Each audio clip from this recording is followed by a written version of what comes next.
আসসালামু আলাইকুম এভরিওয়ান, সবাই কেমন আছেন? আল্লাহর অশেষ রহমতে আমরা অনেক অনেক ভালো আছি। কাছে কিংবা দূরে যে যেখান থেকে আমার ভিডিও দেখছেন, আশা করি আল্লাহ তাআলা সবাইকে অনেক অনেক ভালো রেখেছেন। ঘরে তৈরি হোমমেড চিকেন ফ্রাই কে কে খেতে পছন্দ করেন? আমার তো মনে হয় 100 জনের মধ্যে 100 জনই এটা খেতে অনেক পছন্দ করেন। আমার ছেলে মেয়েদের তো একদম ফেভারিট খাবার। তো আমি ঘরে তৈরি কিভাবে করে থাকি সেটা আমি আপনাদের সাথে শেয়ার করব এই রেসিপিটা।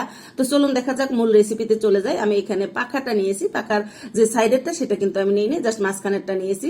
আর এটা নিলে না ভাজতে সুবিধা হয়, যেহেতু আমরা ঘরে ভাজি, আমাদের তেলটা একটু কম লাগে, বড়গুলা কিন্তু সিদ্ধ হতে একটু টাইম লাগে, অনেক বেশি তেল লাগে। তো আমি বেশিরভাগ টাইমে এটা দিয়েই করে থাকি। আর আজকে একটু ফাঁকিবাজি ওয়েতে বানাচ্ছি। আমি কেনা মশলা নিয়েছি, রাঁধুনিকের এই প্যাকেট, এটাও কিন্তু খুব ভালো।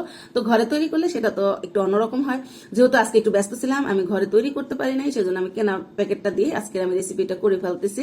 তো আশা করি আজকেরটাও কিন্তু অনেক অনেক ভালো লাগবে। আমি প্রায় করে থাকি, খুব ভালো লাগে। সরিষার তেল দিয়েছি 2-3 টেবিল চামচের মতো। আর আমি যে প্যাকেটের মশলাটা অর্ধেকের বেশিটা এখানে দিয়েছি, আর অর্ধেকটা রেখে দিয়েছি। ফুল ভিডিও অবশ্যই আপনারা দেখবেন, তারপরে মন্তব্য করবেন। আশা করি আজকের ভিডিওটা আপনাদের অনেক ভালো লাগবে।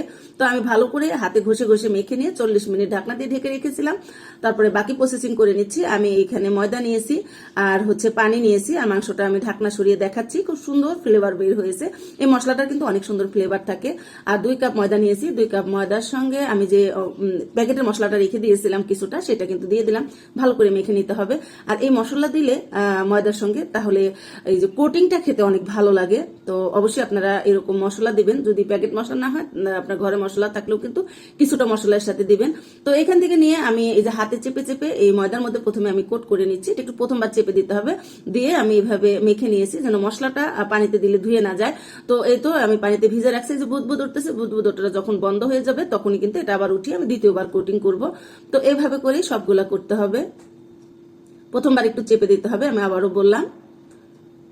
আর দেখলেন তো, ঘরে তৈরি করলে অনেক কম খরচে আপনারা অনেকগুলো বানাতে পারবেন এবং স্বাস্থ্যকর খাবার বাচ্চাদের খাওয়াতে পারবেন, যেটা আমি সবসময় করে থাকি। তো আমি প্রথমে যেটা ভিজিয়ে রেখেছিলাম সেটা কিন্তু উঠিয়ে নিয়েছি। এবার আমি এটা কোট করে নিব। এটা হচ্ছে ফাইনাল কোট। আর আমরা যেহেতু ঘরে তৈরি করতেছি, এটা অনেক বড় করতে হবে তা না, আমি এটা জাস্ট হালকা করে কোটিং করে ভেজে নিব। আপনারা চাইলে দ্বিতীয়বার যদি পানিতে ভিজান তাহলে এটা অনেক বড় হবে, কিন্তু আমি ওটা করতেছি না। তো এই তো আমার একটা কিন্তু অলরেডি কোটিং করা হয়ে গেছে, এটা ভেজে নিব।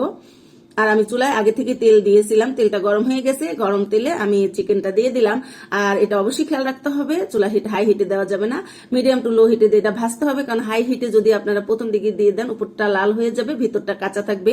তো অবশ্যই মাংসটা যেন ফুলফিল ভাবে সিদ্ধ হয়, সেটা কিন্তু আমাদের লক্ষ্য রাখতে হবে। আর উল্টে পাল্টে এটা ভেজে নিতে হবে। চাইলে আপনারা উল্টিয়ে না দিলেও কিন্তু এটা ভাজা হবে, যেহেতু ডুবা তেলে ভাজতেছি। তারপর আমি একটু উল্টিয়ে দিই, আমার কাছে মনে হয় তাহলে চতুর্থ সাইডে সেম ভাবে সিদ্ধ হবে। তো উল্টিয়ে পাল্টিয়ে এটা ভেজে নিব। এটা ভাজা একদম 6-7 মিনিটের মতো আপনার ভাজতে হবে ডুবা তেলে। আর যেহেতু আমি মাংসের পিসগুলো অত বড় নেই, একটু ছোট সাইজের। যদি বড় সাইজের নেন সেক্ষেত্রে কিন্তু টাইমটা আরো বেশি লাগবে।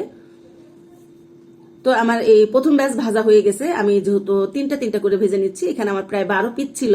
তো এই সেম ভাবে কিন্তু আমি বাকিগুলা ভেজে নিব। তো প্রথম ব্যাচ 3টা ভাজা হয়ে গেছে, এবার দ্বিতীয় ব্যাচের গুলা দিয়ে দিচ্ছি। আপনারা চাইলে এটা বেশি করে বানিয়ে বাচ্চাদের স্কুল কলেজে টিফিন দিতে পারবেন, বা বিকালের নাস্তা হিসেবে দিতে পারবেন। মেহমান আপ্যায়ন এই রেসিপিটা অনেক অনেক ভালো লাগে, আপনারা ট্রাই করবেন অবশ্যই। আর আপনাদের রেসিপিটা কেমন হয় সেটা জানাতে কিন্তু ভুলবেন না। আমি দ্বিতীয় ব্যাচেরও সবগুলো উঠিয়ে নিচ্ছি। অবশ্যই টিস্যুর উপরে বা ঝুড়ির উপরে রাখার চেষ্টা করবেন, যেন এক্সট্রা তেলটা পড়ে যায়। তো ভাজা হয়ে গেল, দেখেন তো কত সুন্দর লাগছে, তাই না? দেখতে যতটা সুন্দর হয়েছে তার চাইতে খেতে অনেক অনেক বেশি মজা হয়েছিল।